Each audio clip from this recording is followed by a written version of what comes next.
In this video, I'm going to show you how to make a professional YouTube cover banner using Adobe Photoshop. I'm going to walk you through step by step on how to design a cover banner like this one from scratch. Your YouTube cover banner is the first thing people see when they visit your profile. And if you value your YouTube channel, you're going to want to create a great first impression. To do this, we're going to design a cover banner that is clear and also grabs attention by using some of these key elements: your channel name, a brief channel description, a logo if appropriate, high quality images, on-brand colors and fonts, and a call to action. Now that you have an idea of what we should include, let's move on over to Photoshop and start designing our own.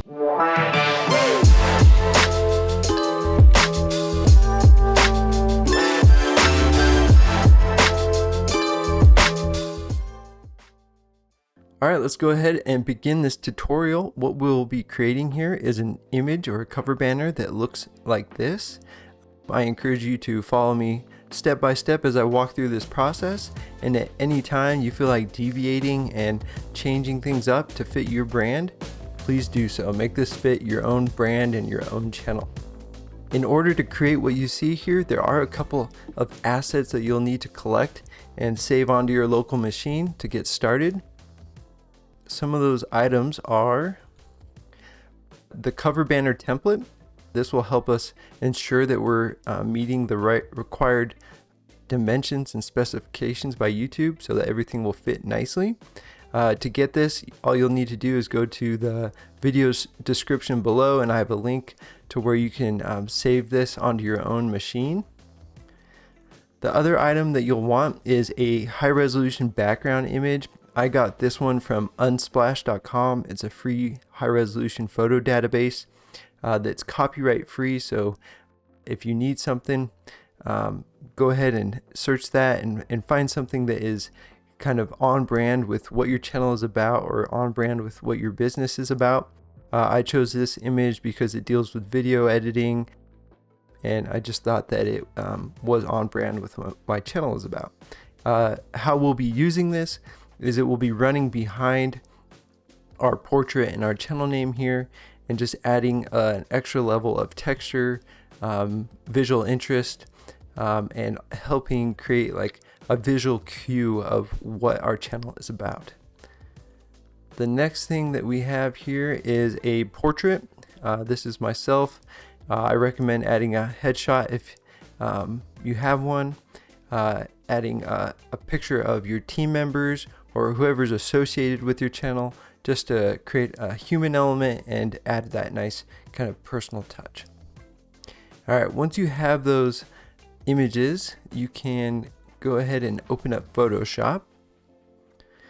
When Photoshop is open, let's go ahead and select Create New. You'll want to set up your document to have the same settings as mine here. Your width will be 2560 by 1440. You'll be working in pixels. Resolution should be 72. Color mode should be RGB. And for my purpose, I'm going to use transparent. Once your settings look like that, go ahead and select Create. Next thing we want to do is make sure that we all are seeing the same interface. So to do that, let's go to Window, Workspace, and you'll want to select Essentials if it is not selected. If you already have Essentials selected like mine is here, then go ahead and select Reset Essentials. That way we all are seeing the same interface.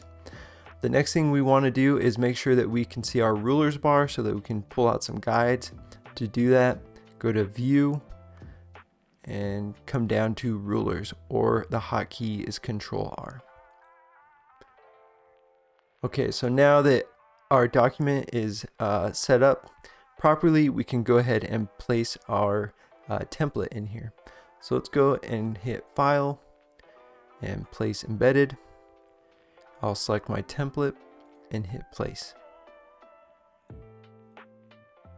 The next thing I would recommend that you do is go File and Save As, save to your cloud or save to your computer. I'm not going to do that at this step because I have a couple of these templates already saved out. But go ahead and save this to your machine, and you'll want to save frequently just so that you do not lose your progress. Alright, so let's go ahead and start discussing really quickly about what this cover banner template is doing and how to utilize it. So first of all, the entire height and width of this image is for TV displays. So if somebody is watching your YouTube channel from a television, they will see this entire image here. If somebody is watching your YouTube channel from a desktop computer, they will see this entire middle section right here. And depending on their screen resolution, they will see maybe this entire 2560 width, but primarily they will be viewing this entire middle warm bar section. Next is the tablet view, and then inside the center, which is the most critical area, this is for mobile and desktop minimum. This is also your most important area for images and your channel description or text safe area. Any kind of text that you really want your viewers to see should live within these boundaries of this white box. Additionally, I have a couple other things over here. On desktops, this space right here is a perfect location for calls to action. And that could be a call to action that's asking your viewers to subscribe to your channel. It could be asking your viewers to download a freebie. And how that works is you essentially just have a quick statement that's asking your viewers and has an arrow that points down to whatever external link you want them to follow. So if you're utilizing your external links, you can put a subscribe button here. You can have your social channels. You can have your website. A whole bunch of different things, but those will be populated and be visible in this section. So you just want to be a little cognizant of making sure that your arrows or your important imagery is not coming into this zone because it will be hidden. So we will be using that a little later in this video. But first, what we need to do is draw out some guides so that we can make sure that what we are designing is staying constrained to these boundaries. So we're going to draw out two horizontal guides. I'll come up to this ruler bar, click and drag down a guideline here, and do that again. And I'll keep dragging out vertical guides. And you want to be as close as you can. If at any moment you put it close but it's not close enough, you can hit Control plus, hold the space bar and pan over and get closer to drawing these out. So I'll continue drawing these. The center one should snap. If it doesn't, that's okay. And I'm just drawing out these last two guides here. All right, I'll hit Control 0 and actually Control -1. All right, so now I have all the guides that I'll need for this tutorial to get started. The first thing we're going to do is add a background color. To do that, we're going to come over to our layers palette, select the create new button. You should have a new layer that has been generated here, and we will next go to our paint bucket tool. You'll want to select a color that is on brand with your channel or your business. This color that I have here is one of my brand colors. So I have that selected, and once you are ready, go ahead and just click on the background and that should fill it in. Alright, the next thing we're going to do is add our channel name. To do that, we'll go to our type tool. We'll click the type tool and then we'll look at our type settings. Make sure that you have a font face or a font type that is indicative of your brand. This is the brand font that I use. I also recommend you use a bold font for your channel name just to have a little bit more emphasis and create more brand awareness for your channel. The other thing you'll want to do is make sure that you're not using a color that is the background. So I'm going to change my color here to black, hit OK, and I'm going to change my size of my font to something kind of large. All right, once you have your type set up, go ahead and you're going to click this center guideline here, click and drag a horizontal bar to this guide right here. Once you have that drawn out, go ahead and type in your channel name. I'm going to click and highlight mine and just go a little larger. Let's say 80. Okay. Next thing we'll do is we're going to add another text box just below it. So I grab the type tool, click and drag from the center, and fit this width one more time. And for this text, what we'll be doing is adding some kind of channel description. So this could be a tagline, a slogan, content pillars, I help statement, and it could even be your publishing schedule. Just some kind of written information that helps describe what your channel is about. So for my case, I'm going to use content pillars, which is just essentially like 3 words that kind of encompasses what my channel would be about in broad strokes. So that would be content creation, and that text is way too big. So I'm going to select that, and I'll select something small. There we go.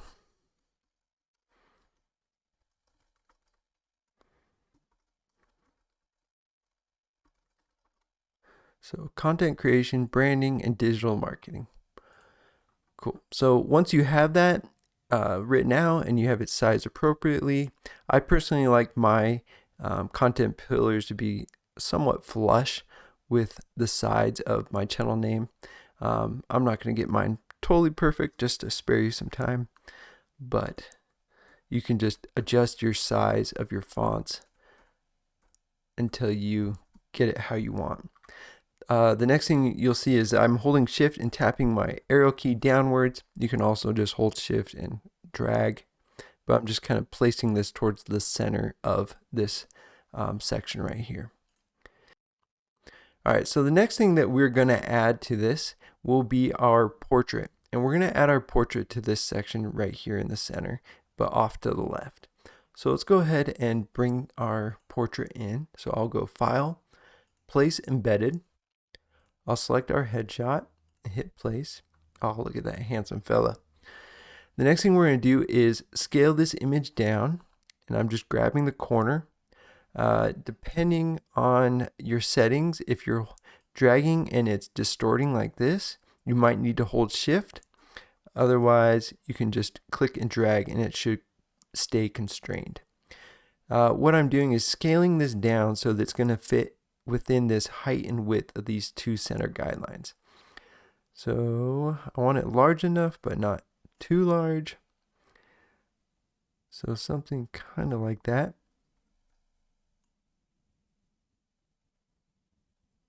So I'm leaving a little bit of negative space between the top of my hat and this guide, just so that there's a little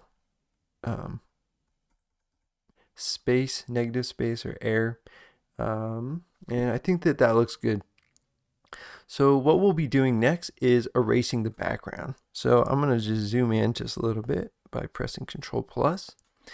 And what we'll do is we're going to use the lasso tool and draw a perimeter around ourselves,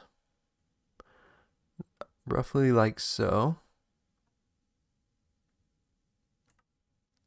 And once you have that perimeter drawn out with the lasso tool, make sure that you're on your layers, on your photo in your layers palette.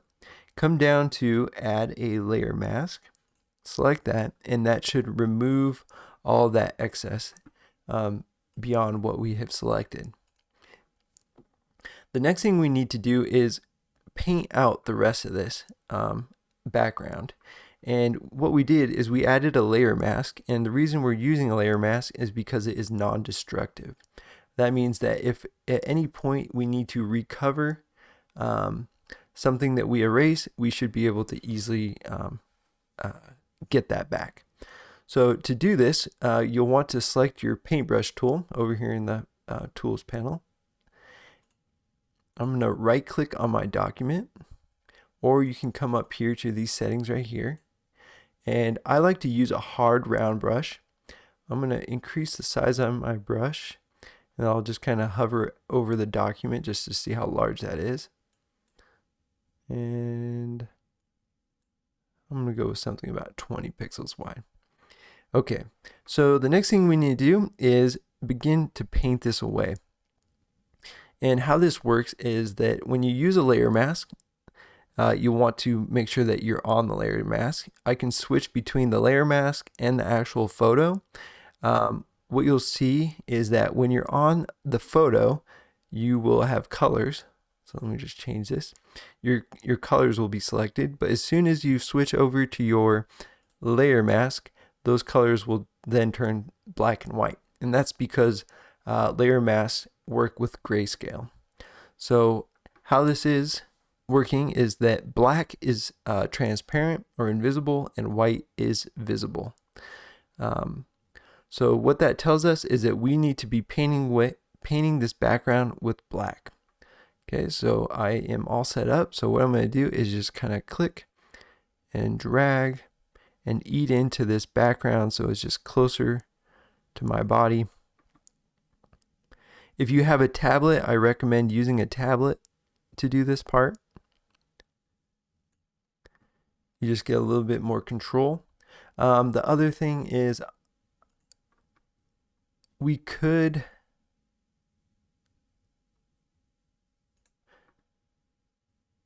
do our best and paint away this line as close as we can, but I'm going to use a rectangle tool to click and drag and let it snap to this guide. And this will kind of act like a mask so that I can now select my paintbrush tool and just simply paint this section away, and I won't have to be concerned with eating into my image here. Once you have that painted away, we can go select and deselect, and you can see that we have a nice straight edge. The last thing I wanted to show you before I just kind of zoom through this is how to get right in close to your body and eat away inside these little holes. So what I'll do is I'm just going to minimize my brush to something pretty small, and that looks pretty good, 9. And what I'll do is I'll just click in a section. I'm going to hold shift and click, and I'm just holding shift the entire time while I kind of move along the contours of my body and just tap the mouse, and what that's doing is creating a nice straight line. This will work in most situations, but there are circumstances where the line might have gotten too straight like this and ate into my hoodie, and it makes more of a faceted edge. If you need to, just swap your color over to white and then just kind of gradually paint that back in. And let me show you just an extreme example of this. So let's say we paint and we erase something that we didn't mean to. You can just swap back to white and paint that back in. All right, so I'm going to go ahead and just kind of zoom through this. Oh, actually, I want to show you how to do this hole. All you have to do is make your brush really small, as you probably guessed. Zoom in close, and then go ahead and paint away your background.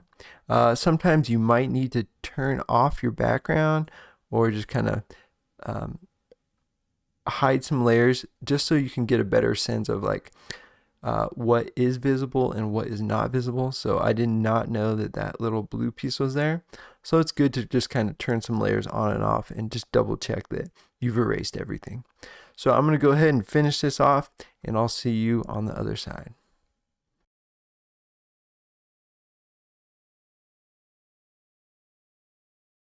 All right, so I think that that looks pretty good, and I hope yours went well.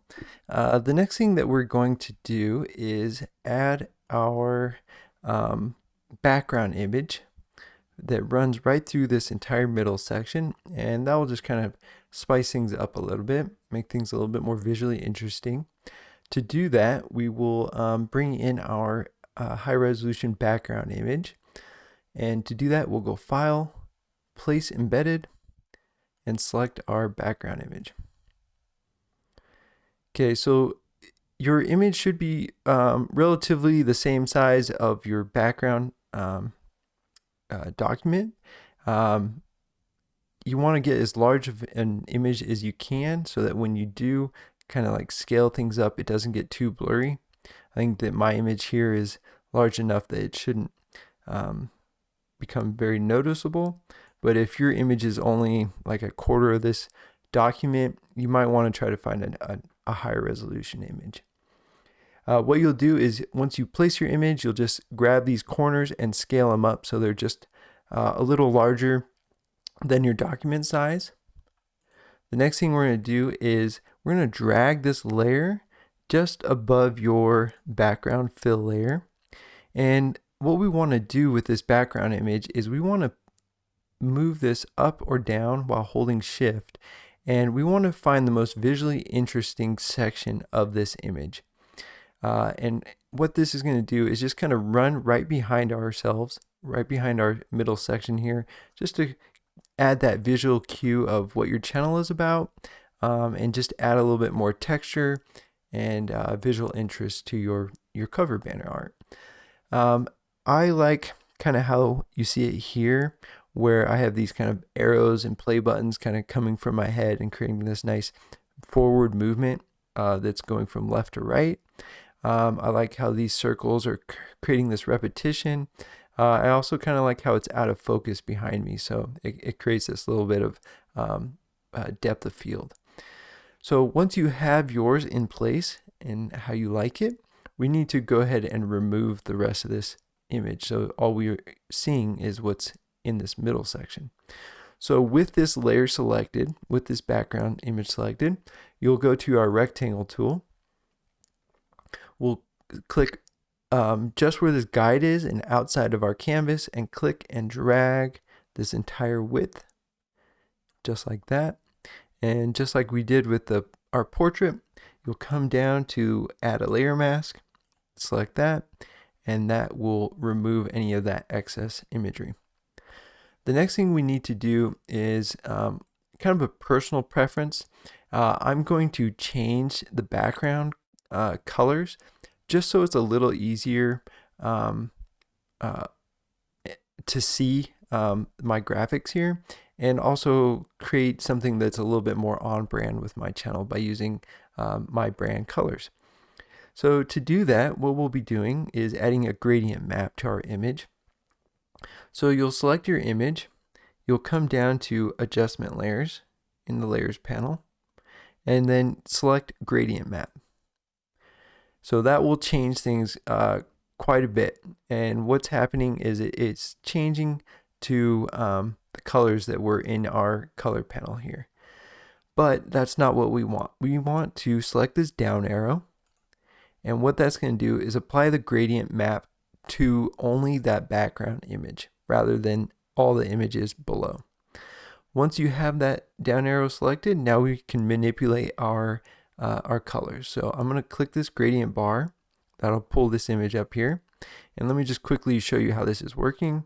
I can change this to black, and I can change this to white. And that's essentially how this works, is that darker colors of the image will be manipulated by this far left side, and lighter colors that go all the way to white will be manipulated on this far right side. And any other shades of gray would be in this center section. So if I need things to be a little bit brighter, I can just pull this and so on. But for my particular case, I want to use my brand colors. So let's go ahead, and I might change this up a little bit. You can also click here, and I'll choose a blue that's just a little bit darker. And if I needed it to be a little bit wider, if you want a third color that will fill in for your middle tones, you could add one here, and you can have a whole bunch of different kind of gradients. But for my particular case, I want something that looks like this. I'm going with a little bit of a darker shade of this blue just so it has a little bit of depth and creates some separation between my portrait here and the background, and also distinguishes this middle section from my background here. So go ahead and play around with that until you are happy, and then when you are, go ahead and hit OK. So that's looking pretty good. I'm liking how this is coming along. What we'll need to do now is add our background shape that goes behind our channel name, because we want our channel name to be very clear. So I decided that with my example, it'd be best to just have a bold white shape behind me, or behind the channel name. So what you'll do is, let's go ahead and add that. You'll come to your shape tools over here. So I'm selecting rectangle, and then I will change the color of my rectangle. I will go to fill, and I'm going to select white. You'll want to turn off your stroke, so I would click stroke and hit the red slash. You can have a stroke if you want, but for my particular case, I'm not going to. Once you have your rectangle tool set up, go ahead and click this middle guide right here and click and drag to span this entire section. Okay, so now what we're going to do is we're going to manipulate this rectangle so that it's a little bit more of a dynamic shape. Being a vertical rectangle, it's pretty static and kind of boring, so I want to just spice it up a little bit. So to do that, I'm going to select this arrow here, so click and drag, and click and hold, and we want to select the direct selection tool. Once you have that tool selected, go ahead and you're going to click the bottom left corner here and hold shift and click the bottom right corner. Next thing we're going to do is nudge this by pressing the left arrow key. As soon as we do that, it's going to ask us, do we want to turn this to a live shape? And we do, so hit yes. Now we're going to repeat that process by holding in the shift key and tapping the left button, or left arrow key, probably like 5 to 10 times until it looks something like this. This shape you see here. The next thing we need to do is just move this right hand side over. So I'm going to just click this top right corner, hold shift, and click this bottom right corner. And now I'm going to tap and hold this shift and right key until that little point meets up with this intersection of guides. So it fits the space as you see here on the screen. And I think that that shape creates a little bit more of a dynamic shape that has a little bit more movement, that helps move the viewer's eye from left to right. Okay, so now this is looking pretty good. The next thing I want to do is add a little bit of depth to our background image that's running through the center, and create a little bit of separation with this center image and the very, very far background. So to do this, I'm going to locate my background image here, and then just off to the side, not on the text, but just double click. Oops. There we go. I want to open this up and then select drop shadow.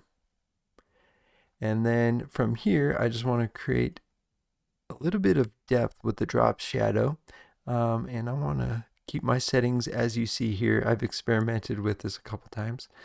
Go ahead and adjust your settings to match mine, or go ahead and deviate from mine. Once you're satisfied with the result, hit OK. Next thing I want to do is hide these guides just so we can kind of get a clear view of what we've created. So I'll go to View, Show, Guides. I'll click off the document, and I'm liking how this is looking. I think it is looking pretty sharp, and I like that shadow. One thing I am noticing, however, is that my portrait image, I think, is showing just a little bit of this background below. What I could do is I could grab a paintbrush and paint in a thin pixel so that it's flush with the bottom. But an easier solution would be to just click my image here, my portrait, and I'm just going to press the down key one time. And now my portrait is flush with the bottom of this image so that that background image is not showing through. All right, so now we can go ahead and zoom out. So I'm going to press Control minus. And I'm going to show my guides again. So I will go to View, Show, Guides. All right. The next thing that we'll want to do is add some background elements that will help make this a little bit more visually interesting, add a little bit more design elements. You could call this good and just save it as is and upload this. But if you want those extra decorative elements that I have created in the example, like these plus signs and these arrows, then go ahead and follow along. Otherwise, you can zoom or fast forward to the end of this video where I'm saving this document. Okay, so let's go ahead and add those shape elements. So let's start out with the rectangles. So first of all, what we'll do is you'll select your rectangle tool. You'll select and make sure that your colors are set to the colors that you want. And we will click and drag a rectangle or a thin line that goes from this left hand of the screen to our white box here in the center. You'll see that this shape is in front of our portrait here, and we actually want that to be running behind ourselves. So I'm going to grab this rectangle, click and drag this below. Let's go below our rectangle shape here. And now you can see that it's creating this extra level of depth by running behind us or behind our portrait. The next thing I'm going to do is I'm going to duplicate this by holding the Alt key. I think it's the Option key on Mac. And with my Move tool selected, I'll click the shape, hold in Alt and Shift, and click and drag to duplicate that. Next thing I want to do is shrink this down. So I will hold in Shift and wait until my icon looks like this, and then bring this in. Just like that. So now I'm getting this movement from left to right as people read, and to help bring the viewer's eye from left to right and eventually land on our call to action. All right, so let's go ahead and add a couple more of these bars. So I'm going to click this bar, hold in Alt, click and drag, and bring it to the right hand side. Once again, I'm going to scale this out, hold Shift and click and drag.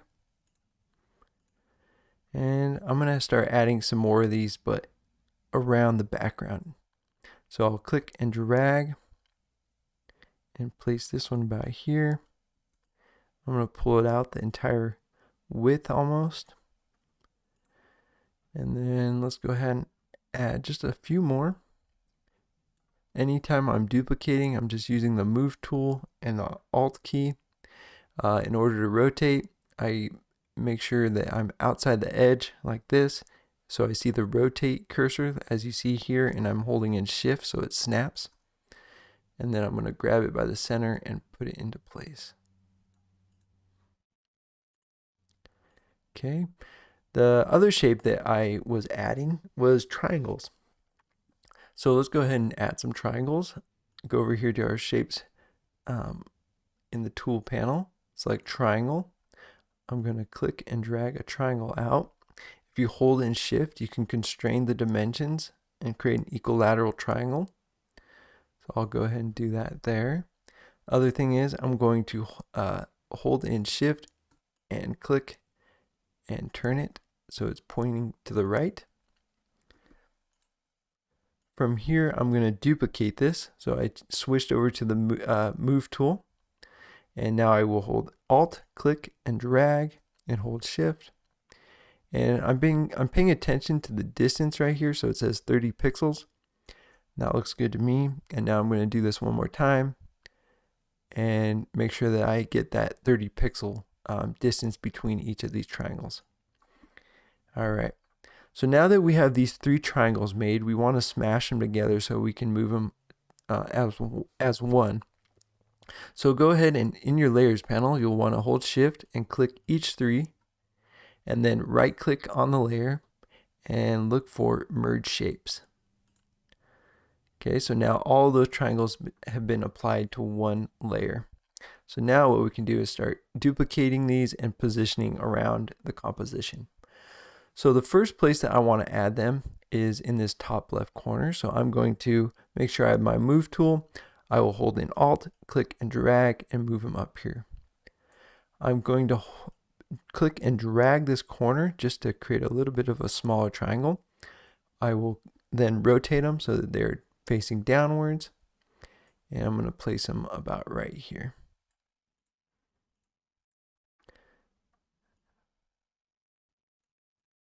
Okay, and I'm going to continue doing this a couple more times. So I will duplicate these. I'm going to rotate and hold shift.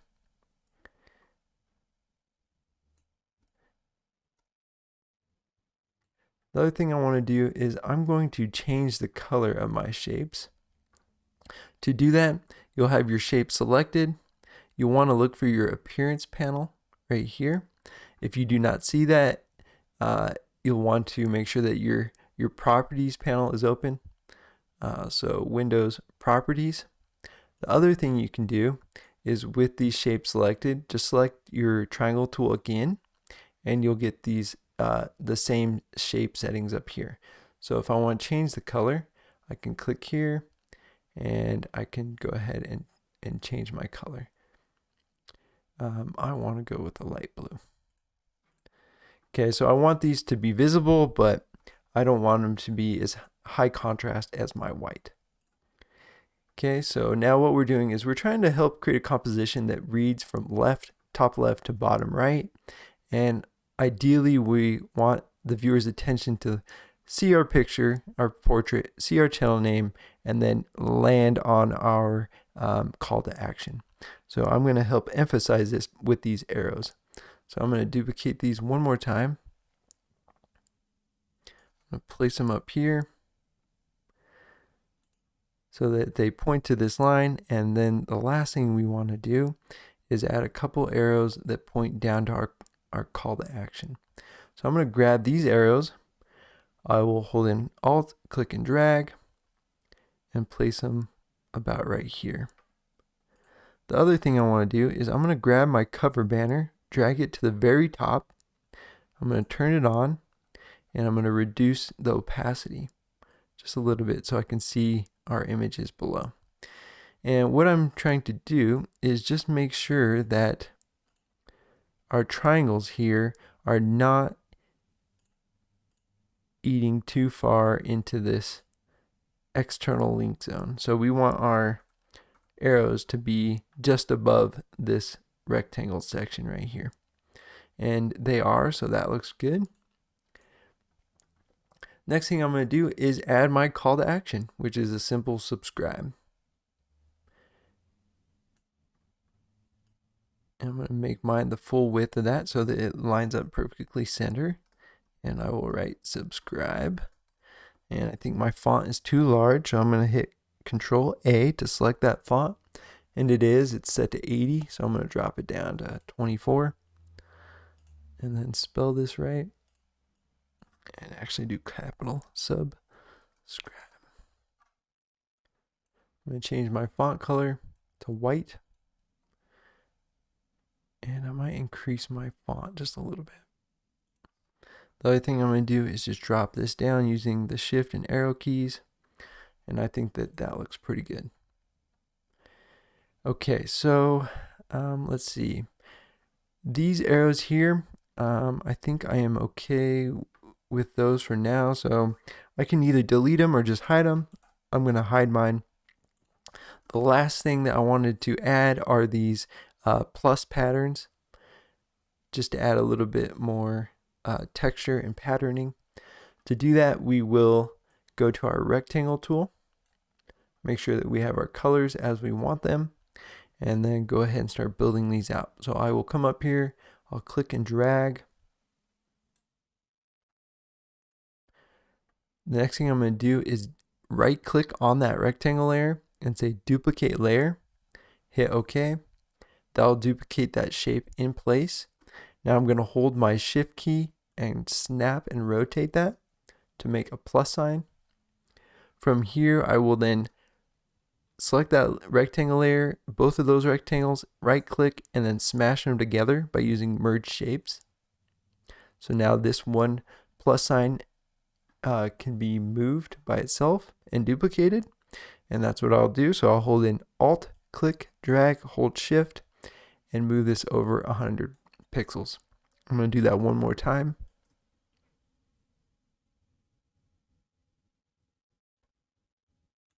And I think that was actually like 20 something pixels.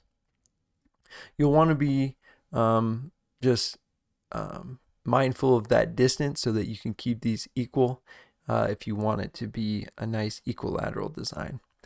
Next thing you'll want is to select each of these plus signs and do the same thing, right click and merge shapes. Okay, I'm going to move these up and then duplicate these twice and move them down.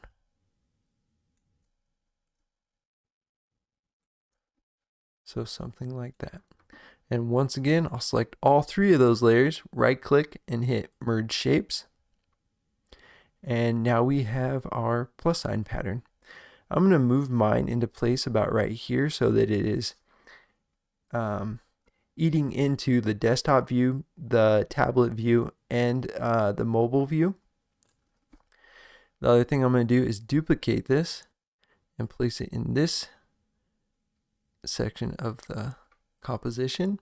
And I'm going to drop this actually all the way down and just below my background color. The other thing I'm going to do is just drop this down a little bit more, something like that. And I think that this helps emphasize a little bit more depth within the image. Feel free to change any of those colors to suit your brand. I think that pretty much concludes how to create this cover banner artwork. The next thing we need to do is just save this and then upload it to our YouTube channel. So let's go ahead and save our image. To do that, we will go to File, Export, and Save for Web Legacy. I recommend using a PNG. You do not need to have transparency selected. And then go ahead and hit save. Go ahead and save that image to your background or wherever you need it. I'm going to hit cancel because I already have mine. And then once you have that saved, we can now upload it to our YouTube channel, which I'll walk you through right now. Okay, so once you get to your YouTube channel, what you'll want to do is go to Customize Channel. You'll look for your branding tab here. Since I have an image in my a cover banner already, I'm going to remove mine. Yours should now look like this if you do not have a cover banner already. The next thing you'll do is hit Upload. You'll navigate to your cover banner.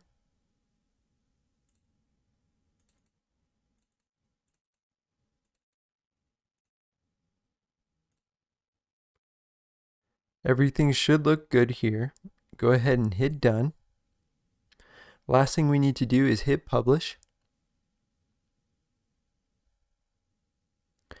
And that looks like that is taking place. Once that has changed, go ahead and hit View Channel.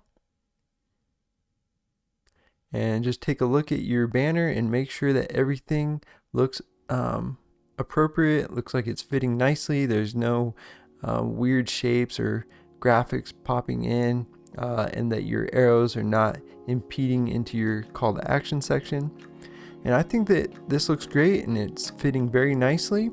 And that's pretty much it for this tutorial. And there you have it, your very own professional cover banner that's going to help you level up your channel and grab your audience's attention. I'd love to see what you created.